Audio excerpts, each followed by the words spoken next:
In the vast ocean of the Pacific, a small island became the stage for one of the fiercest and most significant battles of World War II, Iwo Jima. During 36 days, men of honor and courage faced an enemy that had transformed the island into an underground fortress, where bravery and desperation intertwined in every corner. This documentary will not only unearth the moments of glory and sacrifice, but will also immerse us in the darkness of the trenches, where sweat, blood, and gunpowder mixed in a spiral of horror and heroism. Through heartbreaking accounts from those who survived that hell, we will relive the anguishing pulse of the battle, where every meter gained cost, lives, and every decision could change the course of history. As the bombs fell and the echo of gunfire resonated, the human spirit faced its limits. In this journey to the depths of Iwo Jima, we will not only explore the brutality of combat, but also the internal struggle of those who, under a rain of bullets, found the true meaning of sacrifice. Prepare to delve into a tale that defies time, where heroism is forged in darkness. Iwo Jima, a small volcanic island located in the Pacific Ocean, stretches approximately 8 miles long and 5 miles wide. Its geography is steep and rocky, with a landscape dominated by its highest peak, Mount Suribachi, which rises to nearly 500 feet above sea level. This island, which means Island of Ash in Japanese, was a strategic point in the Pacific theater during World War II, not only for its geographical position, but also for its military potential. Located approximately 1,200 kilometers southeast of Tokyo and about 3,000 kilometers east of the coasts of Japan, Iwo Jima became a crucial target for Allied forces that is seeking to establish a forward base to launch air attacks against the Japanese archipelago. The importance of Iwo Jima can be understood in the broader context of World War II. With the attack on Pearl Harbor in 1941, the Japanese Empire had launched an offensive that quickly expanded throughout Southeast Asia and the Pacific. During the following years, the United States managed to reverse this momentum through various battles, such as that of Midway and Guadalcanal, where they began to gain ground and take the initiative. As the war progressed, the Allies realized that they needed a more aggressive strategy to weaken Japan, a country that had proven to be a formidable and determined adversary. The capture of Iwo Jima offered several strategic advantages. First of all, the island housed 3 landing strips that would allow American bombers to operate closer to Japan. This would facilitate the launching of air attacks on the major industrial and military cities of Japan, thus shortening flight time and increasing the effectiveness of missions. Secondly, Iwo Jima would act as a refueling point for planes returning from missions in Japan, which would increase the operational capacity of the Allied Air Force. Furthermore, the capture of Iwo Jima would allow American forces to divert Japanese attention and resources that needed to be deployed to defend the island, thus weakening their capacity to respond on other fronts. The island would also be a vital staging point for the future invasion of Japan, which was seen as the final step toward the surrender of the Japanese Empire. The tensions that led to the battle for Iwo Jima intensified in 1944, when the American forces, after capturing the Mariana Islands, began to plan the invasion of Iwo Jima. At that time, the Allied strategy focused on the island hopping approach, which involved capturing strategic islands while ignoring less significant ones. Iwo Jima perfectly aligned with this approach, as its capture would not only provide an air base, but also allow the Allies to advance toward the heart of Japan. However, the planning of the invasion was not easy. The Japanese forces, aware of the possible threat posed by Iwo Jima, had begun to fortify the island. Under the command of Lieutenant General Tadamichi Kuribayashi, the Japanese built a vast network of tunnels and underground bunkers that spanned more than 18 miles of tunnels, many of which were interconnected and designed to withstand aerial bombardments. This ingenious defensive system not only protected the Japanese troops from air attacks, but also allowed them to launch surprise counterattacks and avoid being annihilated on the battlefield. At the end of 1944, United States forces under the command of Lieutenant General Holland M. Smith began to prepare for the invasion. The plan included an intense aerial and naval bombardment that would take place for weeks prior to the ground assault. However, despite the magnitude of this bombing campaign, the American commanders underestimated the effectiveness of the Japanese defenses. The resilience of the Japanese army, along with the intricate network of fortifications, posed a monumental challenge. On the day of the invasion, the 19th of February in 1945, more than 70,000 American soldiers landed on the island. The operation began with an intense bombardment aimed at destroying the Japanese positions before the troops touched land. Despite these efforts, the American soldiers encountered fierce resistance from the very beginning. The Japanese, well entrenched in their network of tunnels, opened fire with machine guns and mortars, causing significant casualties among the invading forces. The battle that lasted for 36 days became one of the bloodiest of the conflict, with thousands of lives lost on both sides. The struggle for Iwo Jima was not only a military confrontation, but also a crucible of determination and sacrifice, where every inch of ground gained came at a high human cost. The Japanese resistance was tenacious, leading the Allies to face a war of attrition in difficult and hostile terrain. Iwo Jima, which had long been considered a mere island, transformed into a symbol of the brutality of war in the Pacific and of the determination of the Allied forces to achieve victory. The battle became a milestone in military history, not only for its strategic importance, but also for its impact on the morale and psychology of the soldiers involved and the nations that sent them to fight. In this context, Iwo Jima emerged as a true battleground where sacrifice and struggle intertwined with the fate of a nation at war. The military planning of the United States for the Battle of Iwo Jima is an emblematic example of the complexity and precision with which operations were carried out in the Pacific Theater during World War II. The capture of this small island, located 1,800 kilometers east of Japan, became a crucial strategic objective within the broader campaign to weaken the Japanese Empire.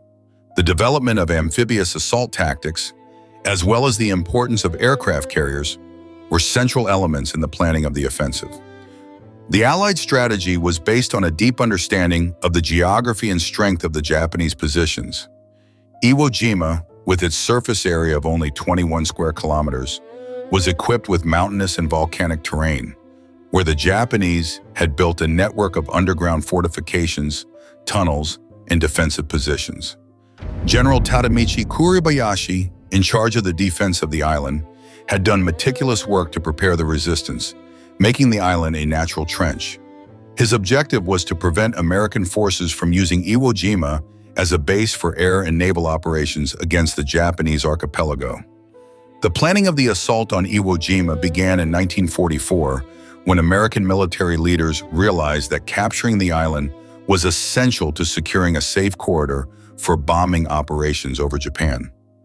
The island offered a strategic location that would allow B-29 bombers, based in the Marianas, to operate closer to their target.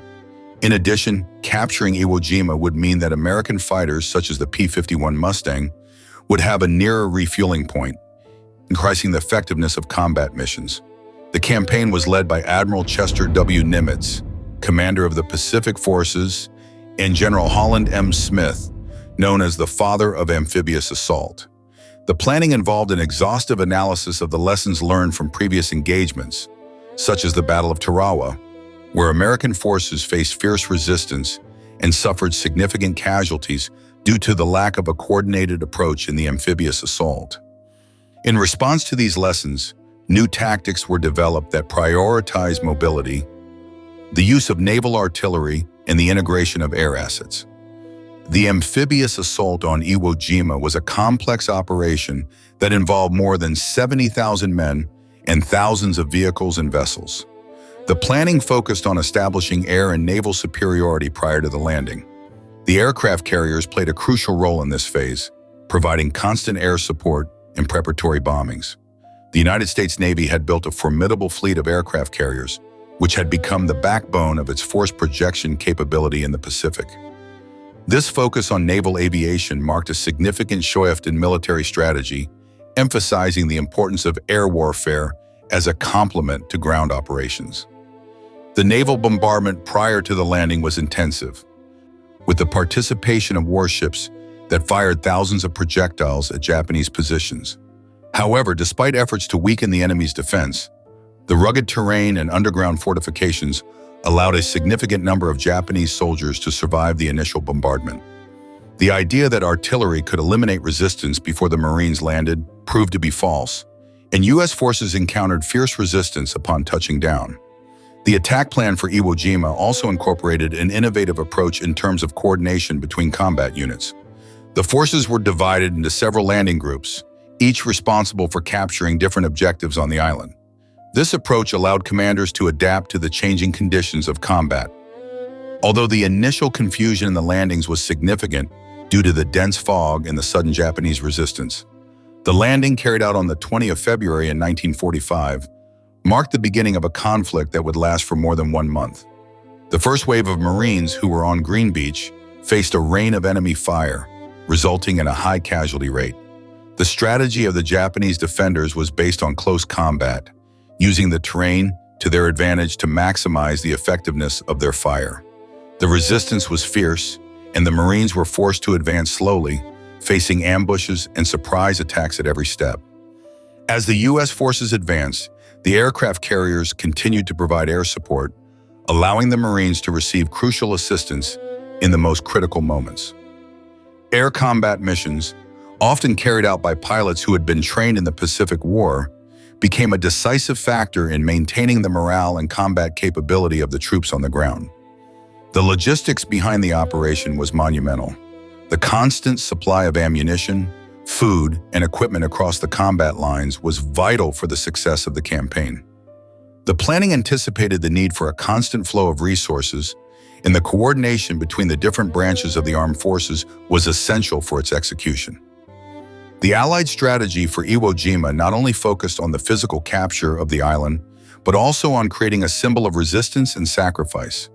The iconic photograph of the Marines raising the flag on Mount Suribachi became an emblem of American determination, but it also hid the brutal reality of the ongoing conflict.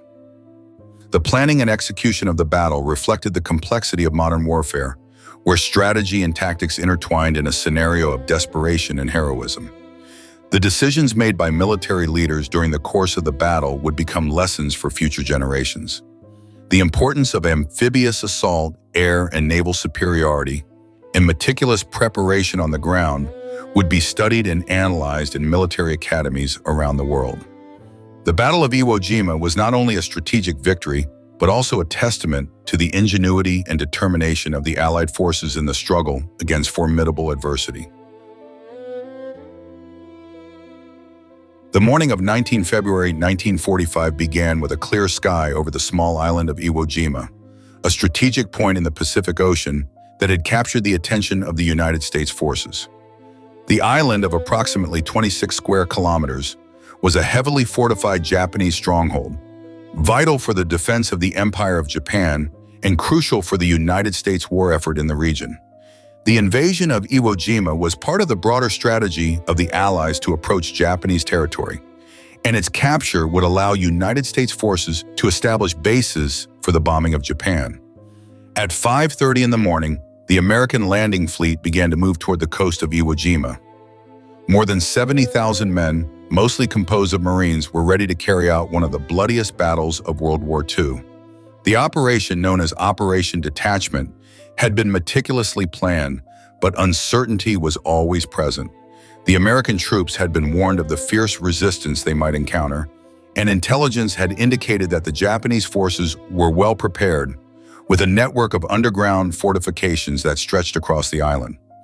As the ships approached the shore, the Marines began to disembark on Green Beach, facing a desolate and volcanic landscape. The island, with its uneven and muddy terrain, offered little shelter in the possibility of a surprise attack. However, the real challenge was not only in the terrain, but in the strength of the Japanese defense. At 6:75, the first men set foot on the sand. Most of them would never imagine that the day that was beginning would be one of the deadliest of their lives. At that moment, the Japanese positions began to respond. The Japanese soldiers, well entrenched in the defenses they had been building for more than 1 year, opened fire with an intense barrage of artillery and machine guns. The surprise was total. Most of the Marines did not expect such concentrated and lethal fire as soon as they touched the ground. With chilling precision, the Japanese bullets and explosives began to take lives. In a matter of minutes, the men who had landed on the beach became easy targets, and the sand that had been their refuge was stained red. The Japanese resistance, led by Lieutenant Colonel Tadamichi Kuribayashi, was formidable. Kuribayashi understood that the fight on Iwo Jima would be to the death. He had ordered his soldiers to fight to the end, designing a defensive strategy that made use of the natural features of the island. The tactic included a series of underground tunnels and fortified positions that allowed the defenders to attack and retreat without being seen. The American troops, trained for maneuver warfare, found themselves in terrain that favored static defense. As the hours passed, the Marines tried to establish a beachhead. They attempted to group together and organize, but confusion reigned on the beach. The Japanese resistance was not only fierce but also surprisingly organized. The hidden Japanese artillery began to bombard the warships supporting the landing. The destroyers and cruisers responded with their own fire. But the situation was becoming increasingly complicated. Communications between the troops were difficult, and reinforcements were slow to arrive. The first wave of Marines was forced to fight in conditions that defied logic. The volcanic sand, loose and difficult to navigate, became an additional obstacle. Casualties began to accumulate rapidly. However, despite the chaos, the men continued to advance. The determination of the Marines was unbreakable. They had been trained to face any adversity, and the lesson of the war in the Pacific had not been forgotten. Surrender was not an option. Meanwhile, Commander Kuribayashi from his command post observed the situation attentively. He knew that the battle for Iwo Jima would be decisive, and that his own life, as well as that of his men, depended on the resistance they could offer. Through his planning, he had sought not only to defend the island, but also to inflict a high cost on the invaders. Every Japanese man who fell fighting was a blow to the morale of the American forces, and he was determined to make the capture of Iwo Jima a nightmare. As the sun progressed in the sky, the struggle intensified. The waves of Marines arriving met an enemy determined to defend every inch of ground. As the day turned into night, Green Beach was filled with chaos. The men fought amidst the crossfire, while the sound of explosions echoed in the air. The devastation was palpable, and the reality of a brutal war was beginning to impose itself. The following days turned into a calvary.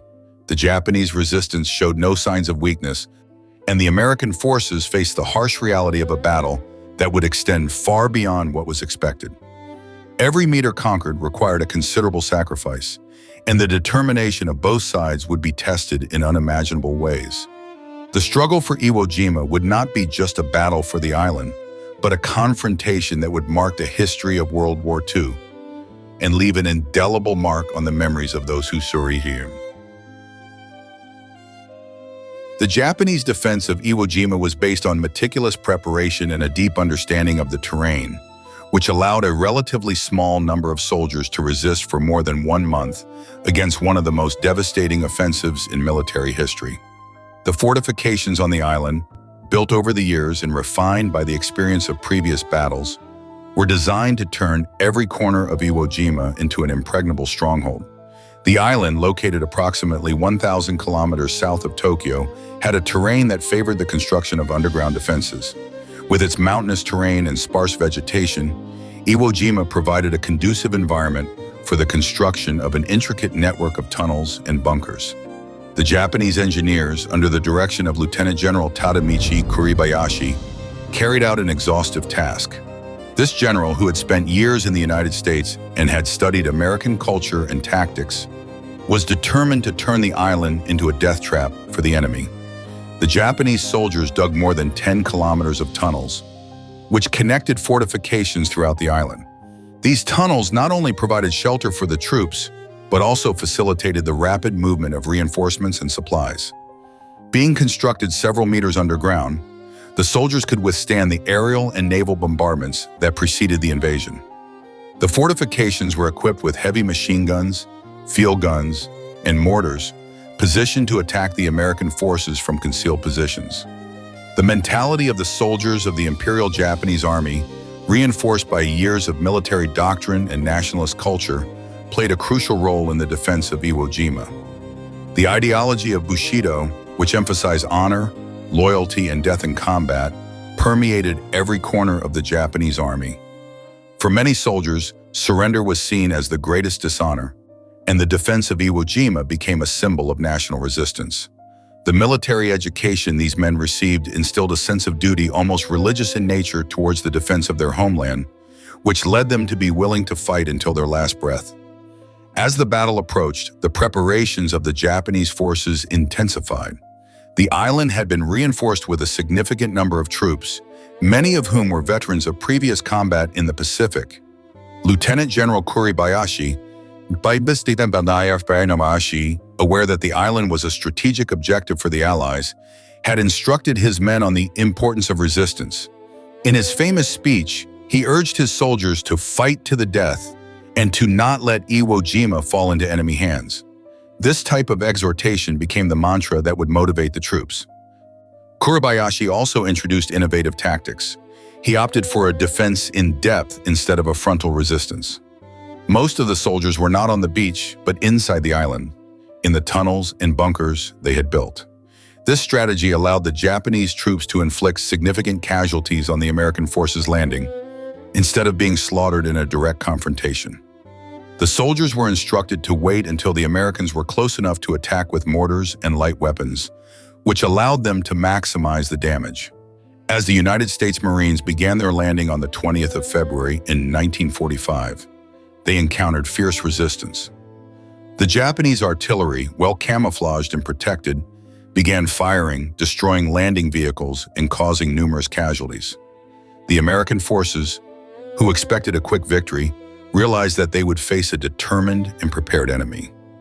The resistance in the first days of combat was fierce.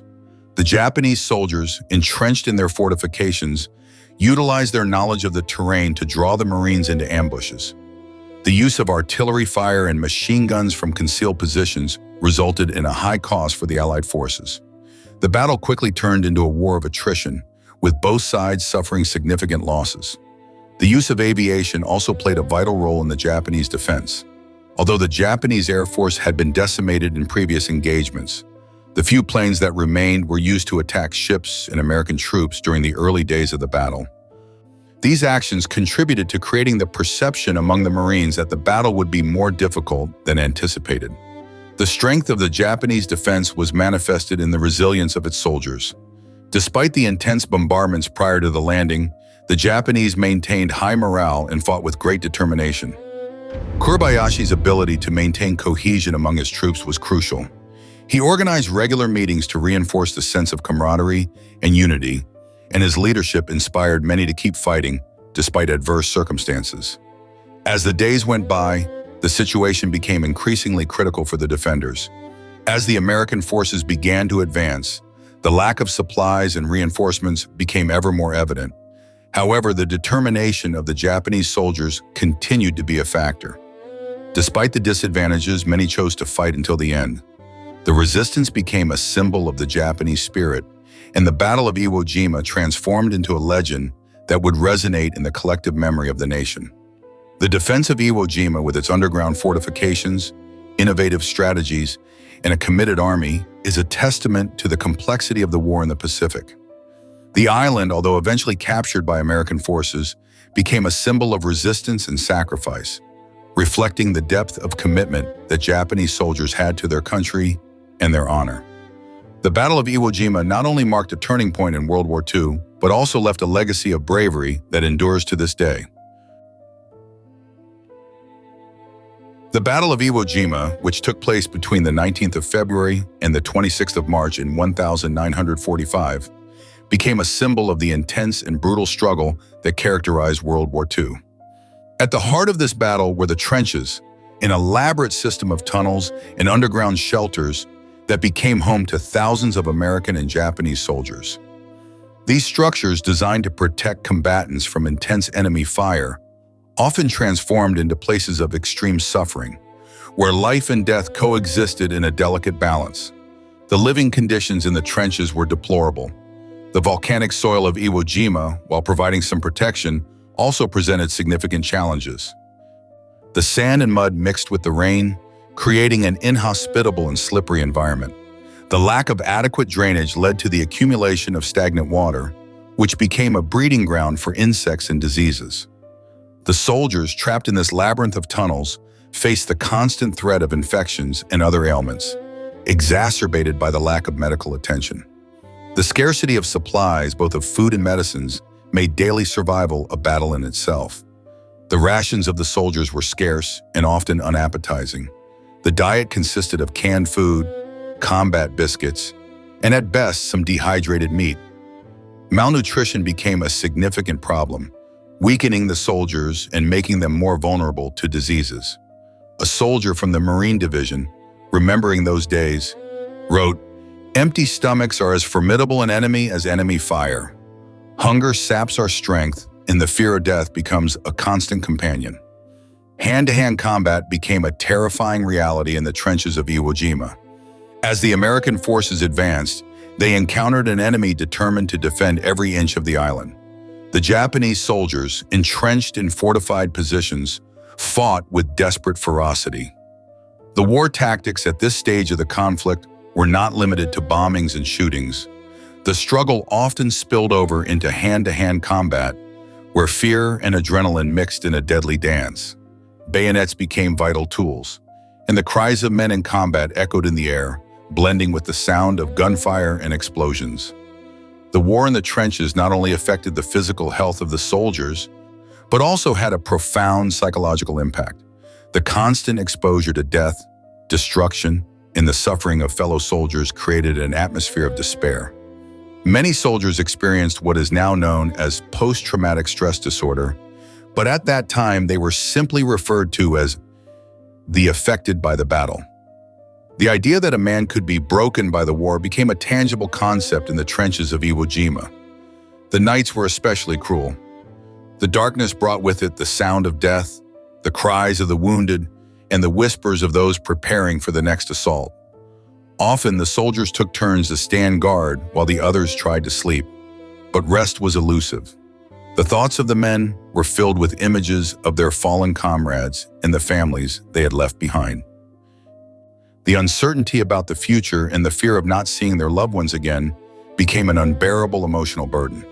The shortage of supplies affected not only food but also the morale of the troops. The soldiers felt abandoned, fighting not only against a visible enemy, but also against despair. Letters from home became an emotional lifeline, but the lack of communication and uncertainty about the arrival of those letters increased the anguish. The connection with the outside world was fading, and the island of Iwo Jima felt like an isolated place where daily life had come to a halt. The suffering in the trenches was also exacerbated by the lack of hygiene. The absence of adequate facilities for personal cleanliness forced soldiers to face skin diseases and other infections. Life in the trenches became a constant struggle against dirt and decay. Men trapped in a fight for survival were compelled to adapt to conditions that would have seemed unimaginable in times of peace. As the battle progressed, the morale of the soldiers fluctuated. The arrival of reinforcements brought a brief spark of hope, but the reality of war soon imposed itself. The loss of comrades felt like a deep wound, and the struggle to maintain humanity amidst the chaos became a daily challenge. Many times the men clung to the idea of camaraderie. Mutual support was the only thing that kept them standing. Through adversity, bonds were forged that, although born in suffering, became a source of strength. The Battle of Iwo Jima was not only a military confrontation, it was a test of human endurance. The trenches, which were once supposed to be refuges, became graves for many and the stage of a heartbreaking struggle for life. The war in the trenches left an indelible mark on each soldier, a memory that would accompany them long after the bullets ceased to sound. The story of Iwo Jima is ultimately the story of the struggle for survival in an environment that challenged all human senses, where each day was a reminder of the fragility of life and the imminent arrival of death. On the 23rd of February 1945, on the summit of Mount Suribachi, a small volcano that overlooked the island of Iwo Jima, one of the most iconic moments in American military history took place: the raising of the flag. The image of 6 Marines raising the American banner became a lasting symbol of courage, sacrifice, and patriotism. However, the meaning of this photograph goes far beyond capturing a moment. It represents the complexity of war, the struggle for national identity, and the power of iconography in public opinion. The photograph was captured by war correspondent Joe Rosenthal, who, like many others, arrived at Iwo Jima with the mission of documenting the conflict. However, what Rosenthal managed to immortalize that day was a moment that would resonate in the collective consciousness of Americans. The image of the Marines in a heroic posture with the clear sky in the background and the flag waving in the breeze encapsulated the ideals of sacrifice and unity in times of war. As the news of the photograph's capture spread, the image became a symbol of hope at a time when the nation was facing the harsh reality of a prolonged and brutal war. The flag waving at the top of Mount Suribachi not only represented the military triumph at Iwo Jima, it also symbolized the indomitable spirit of the American nation. The Pacific War had been particularly exhausting, and the human losses were significant. In this context, the photograph offered a ray of light, a reminder that victory was possible and that the sacrifice of the men had not been in vain. The image became a beacon of hope in a country longing for the end of the conflict. However, the story behind the photograph is more complex than it seems at first glance. The image was not the first to be raised of a flag at Iwo Jima. In fact, a group of Marines had raised a first flag on Mount Suribachi hours earlier, an action that was documented by other photographers but did not have the same impact. The decision to raise a second flag, the one captured by Rosenthal, was partly a symbolic act intended to boost the morale of the troops and to provide a more compelling visual representation of the triumph. This nuance reveals the deliberate construction of the iconography and the narrative surrounding the battle. As the image of Rosenthal spread, it began to be used in a variety of contexts, from war posters to newspaper publications. Its dissemination was rapid and massive, fueled by the nation's need to find symbols that united the population in times of conflict. The photograph became an emblem of the American war effort, a symbol that inspired the civilian population to contribute to the cause by purchasing war bonds and supporting the troops on the front. This phenomenon demonstrates how an image can transcend its original context and become an object of collective meaning. The impact of photography on public opinion was immediate and profound.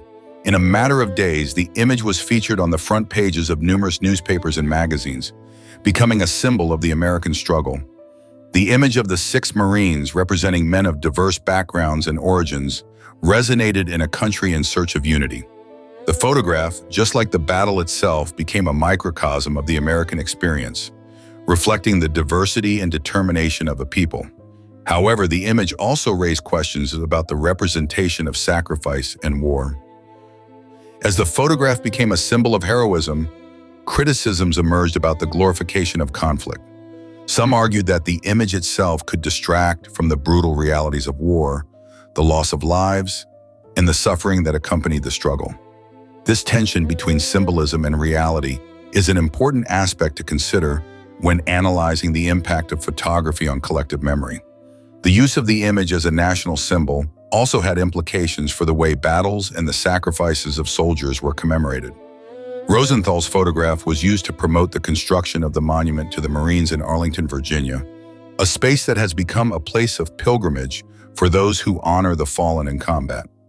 This act of commemorating heroes through the image reinforces the idea that war, despite its brutality, produces heroic figures that deserve to be remembered and celebrated. Furthermore, the photograph of the raising of the flag at Iwo Jima has inspired a vast amount of artistic works, documentaries, and representations in popular culture. From films to sculptures, the image has been reinterpreted and recreated, demonstrating its endurance in American cultural memory. Each new representation adds layers to the original meaning, turning the photograph into a constantly evolving symbol that continues to resonate in contemporary society. The importance of the flag photograph at Iwo Jima not only lies in its ability to inspire a nation in difficult times, but also in its role as a reminder of the complexities of war. The image encapsulates both heroism and sacrifice, hope and sadness. As Americans reflect on their military history, Rosenthal's photograph will remain a visual testament to the struggle and sacrifice that defined a generation. The combat strategies in the Battle of Iwo Jima were a complex web of tactics implemented by both sides, each adapting to a terrain that offered both significant advantages and challenges. The island, with its mountainous terrain and rugged geography, largely dictated the tactical and strategic decisions of the American and Japanese forces. From the very first moment, the United States understood that air superiority would be a decisive factor in the campaign. The airstrikes prior to the landing began to dismantle the Japanese defenses. For weeks, high-altitude bombers, along with fighter planes, carried out an intense bombing campaign, focusing on the strategic points of the island. However, the mountainous terrain and dense vegetation allowed many Japanese positions to remain hidden and therefore not be fully neutralized. The American strategy focused on the identification and destruction of these fortified positions. The landing on the 19th of February 1945 was the beginning of a fierce struggle that would last for more than 1 month. Upon arriving at the beaches of Iwo Jima, the American troops encountered organized and determined resistance. The Japanese, under the command of Lieutenant General Tadamichi Kuribayashi, had prepared the island for a prolonged defense. Instead of fighting from exposed positions, the Japanese opted for a guerrilla approach, utilizing the network of tunnels and caves they had dug. This tactic allowed them to withstand the initial bombardment and maintain a strong presence on the ground, resulting in a fierce fight house by house and cave by cave. The United States troops, primarily composed of Marines, had to adapt quickly to this new type of combat. Instead of the conventional warfare they had practiced in previous campaigns, they were forced to employ more aggressive assault tactics. The Marine units adopted smaller and more flexible combat formations, which allowed them to move more swiftly across the rough terrain and respond to Japanese ambushes. This approach was key in an environment where the enemy could be hidden just a few meters away, often with artillery or snipers ready to open fire. Artillery played a crucial role in the battle, both for the United States forces and for the Japanese. The Marines, supported by warships that bombarded enemy positions from the sea, used artillery to weaken the Japanese defenses before ordering advances. However, the use of artillery was not without challenges. Often, Japanese positions were so well camouflaged that the projectiles failed to reach their target. In turn, the Japanese defenders also employed artillery effectively, using field guns and mortars to harass the United States troops while they attempted to advance. The battle became a constant exchange of artillery fire, where both sides sought to wear down their opponent. As the battle progressed, the combat tactics of the Marines evolved. The use of flamethrowers became one of the most effective strategies for clearing the Japanese tunnels and caves. Although the flamethrower was a terrifying and devastating tool, its use required courage and an absolute commitment. The Marines who ventured to use these devices were aware that they were exposing themselves to extreme danger, but the effectiveness of the flamethrowers in dismantling the Japanese defenses justified the risk. The clashes also highlighted the value of inter-service cooperation. The coordination between infantry, artillery, and air forces was vital to maximizing the effectiveness of the attacks. The fighter jets, through low-altitude strikes, provided close air support to the ground troops, resulting in an increase in morale and an improvement in their ability to advance. However, the mountainous terrain and visibility limitations posed significant challenges for the pilots, who had to maneuver precisely in a confined space. On the other hand, Japanese forces, although outmatched in resources and technology, demonstrated incredible adaptability. Kuribayashi, aware of the inevitable American superiority, opted for a tenacious and prolonged defense. Instead of the bonsai tactic that had characterized Japanese defenses in previous battles, his approach focused on wearing down the enemy. This strategy involved inflicting significant casualties among the American ranks, taking every opportunity to attack isolated groups of Marines and using snipers to instill fear and distrust. The Japanese resistance was also fueled by an ideology deeply rooted in honor and loyalty to the homeland, which led many soldiers to fight to their last breath. The battle became a symbol of sacrifice and determination. where the defenders, despite adversity, refused to surrender. Guerrilla tactics, which included surprise ambushes and nighttime attacks, were examples of how the Japanese adapted to their environment, using their knowledge of the terrain to maximize their effectiveness. As the days turned into weeks, the tactics used by both sides became increasingly brutal. Hand-to-hand combat became the norm, and every inch of gained ground was a significant triumph. Trenches, tunnels, and caves became the scenes of a fierce and desperate struggle. Each conquered position required a considerable human cost, and the battle turned into a macabre game of strategy in which sacrifice became the norm. The Battle of Iwo Jima was not only a military confrontation, it was also a study of the nature of war and human resilience. The tactics employed by both sides in a hostile and challenging terrain reflect the complexity of modern warfare, where adaptability and strategy are as critical as weaponry and brute force. Through the use of bombings, direct assaults, and guerrilla tactics, the fight for Iwo Jima became a testament to the brutality of the conflict, a reminder of the sacrifices made in the name of victory. The Battle of Iwo Jima, fought between the 17th of February and the 28th of March in 1945, had a disproportionate human cost. The casualty statistics are a chilling testament to the suffering endured by both sides. In total, more than 27,000 Japanese soldiers lost their lives, while American forces suffered nearly 29,000 casualties, of which more than 6,000 were killed. These numbers not only reflect a cold accounting of the war, but also encapsulate stories of bravery, sacrifice, and tragedy that mark the memory of those who participated in that conflict. The defense of Iwo Jima was carried out by approximately 20,000 soldiers of the Imperial Japanese Marine Corps, many of whom were young recruits. Lieutenant General Tadamichi Kuribayashi, who commanded the Japanese forces on Iwo Jima, had made the decision to transform the island into a fortress. With a series of underground tunnels and defensive positions, his objective was to withstand the American assault for as long as possible. Kuribayashi's strategy, although brave, resulted in the death of a large number of his men, who fought under extreme conditions with scarce supplies of food and water. The United States Marines, for their part, faced fierce combat. Despite having a technical and numerical superiority, the challenge posed by the volcanic terrain of Iwo Jima, along with the fierce Japanese resistance, turned every meter of advance into a monumental effort.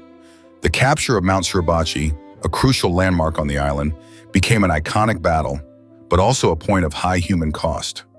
Upon reaching the summit on the 19th of February, the Marines raised the American flag, an act that would become a symbol of victory, but which concealed the brutality of the combat that still remained to be faced. The conditions on the battlefield were dreadful.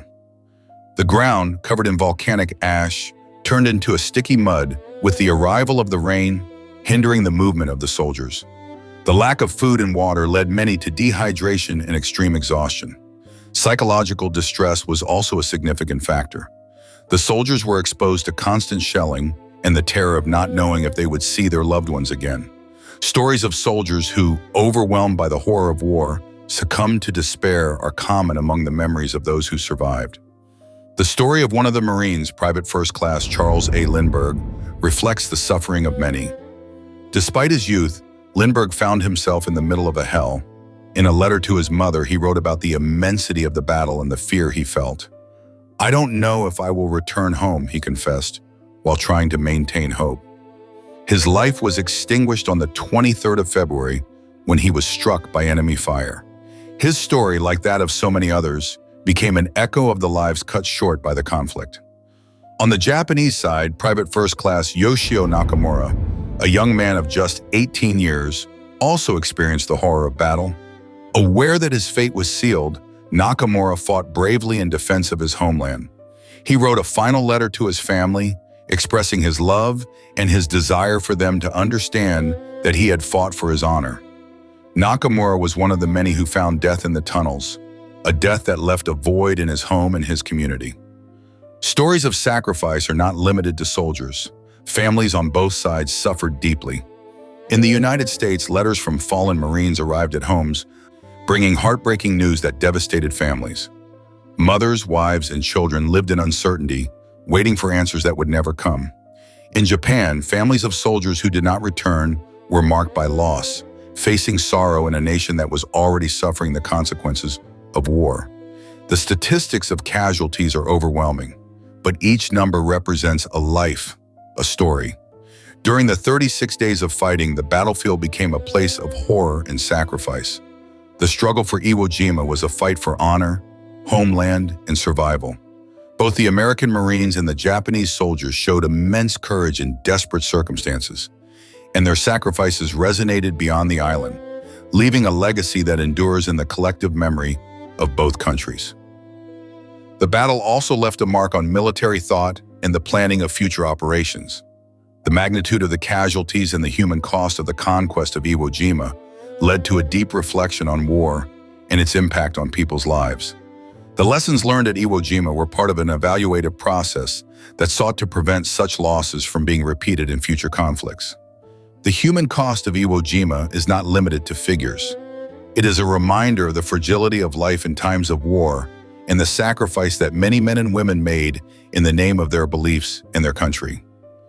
The stories of Lindbergh and Nakamura, along with countless others, are testaments to humanity amidst barbarism, and their legacy remains alive in the historical memory of those who seek to understand the true cost of war. The 26th of March 1945 marked the end of one of the fiercest and most decisive battles of the Pacific Theater, the Battle of Iwo Jima.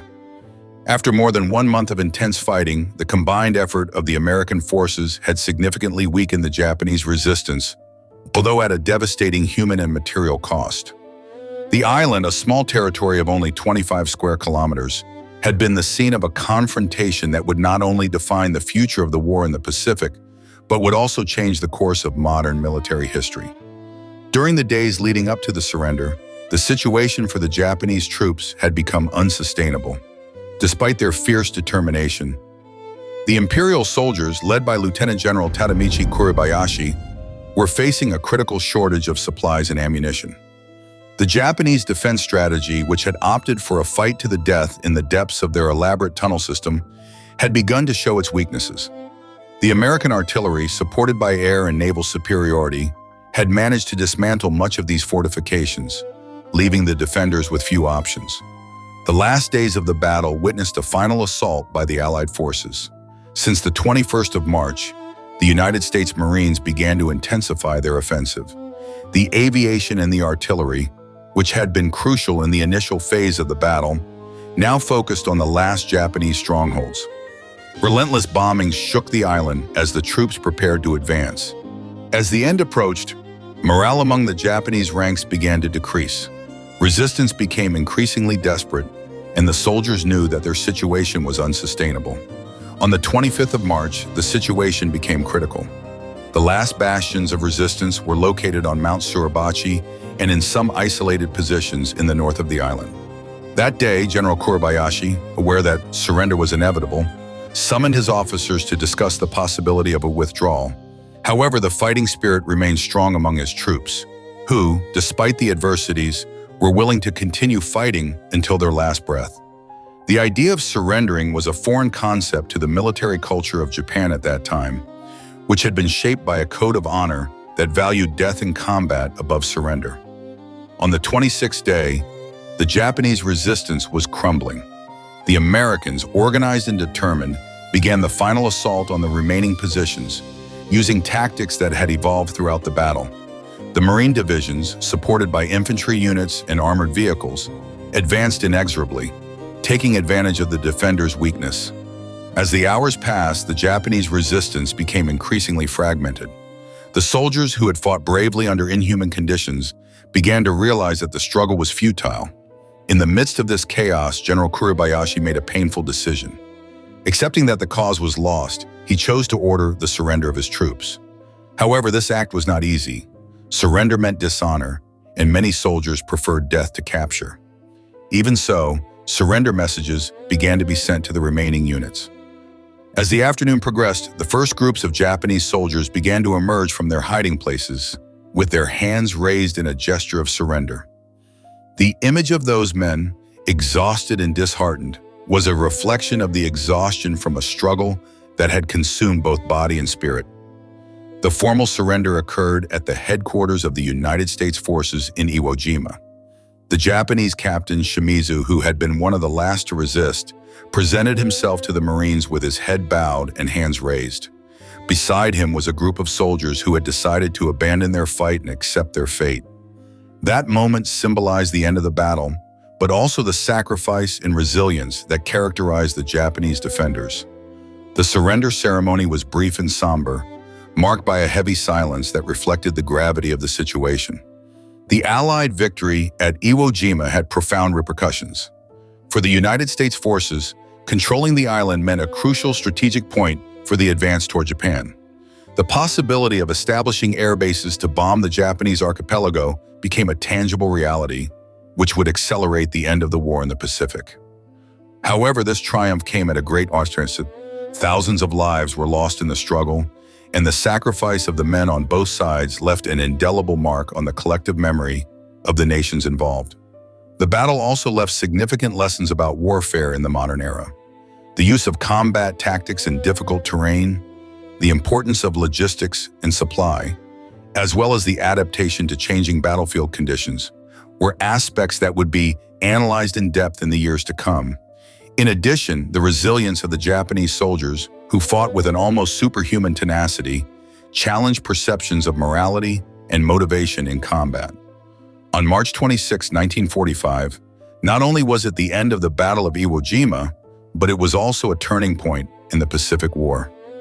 That day, the combination of military strategy, human sacrifice, and difficult decisions culminated in a surrender that would resonate in the wartime landscape of the era. The Allied victory, although celebrated, carried with it the weight of pain, sacrifice, and reflection on the nature of war, a theme that would continue to resonate long after the echoes of gunfire and explosions on the island had faded. The Battle of Iwo Jima, fought between the 17th of February and the 23rd of March in 1945, left an indelible mark on the collective memory of American society.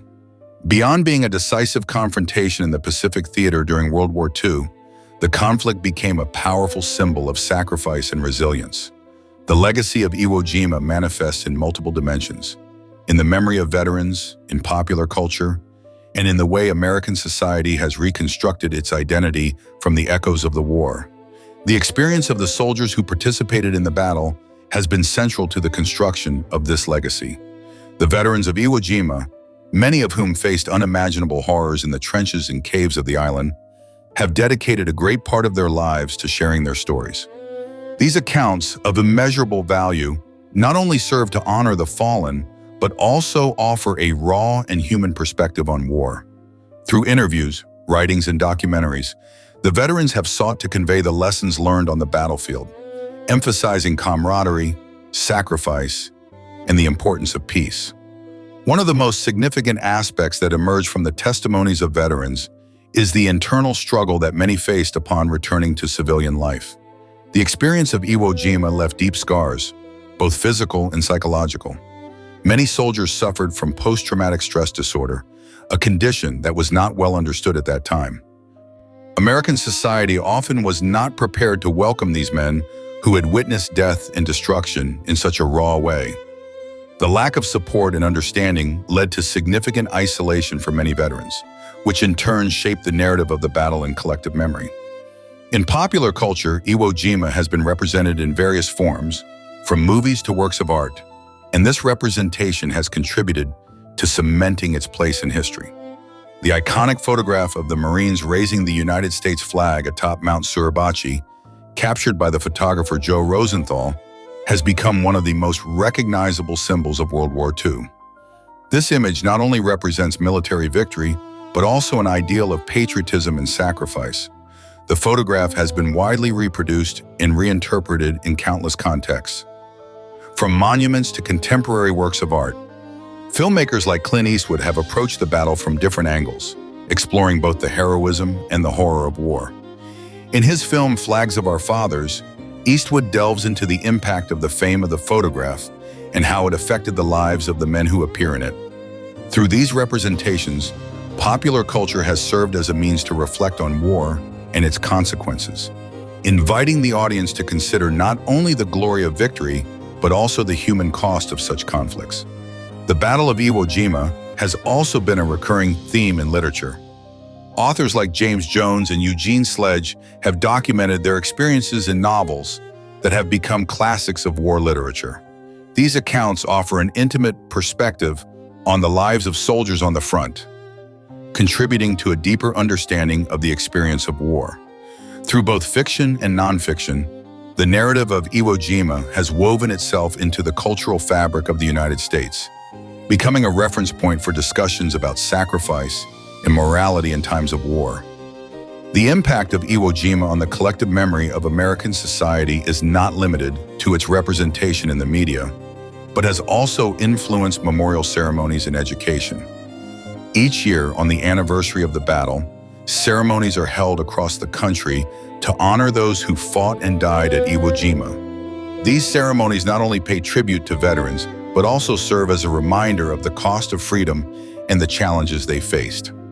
Schools and universities have incorporated the study of the battle into their curricula, ensuring that new generations do not forget the history and the lessons that can be learned from it. Furthermore, the historical impact of Iwo Jima extends to politics and international relations.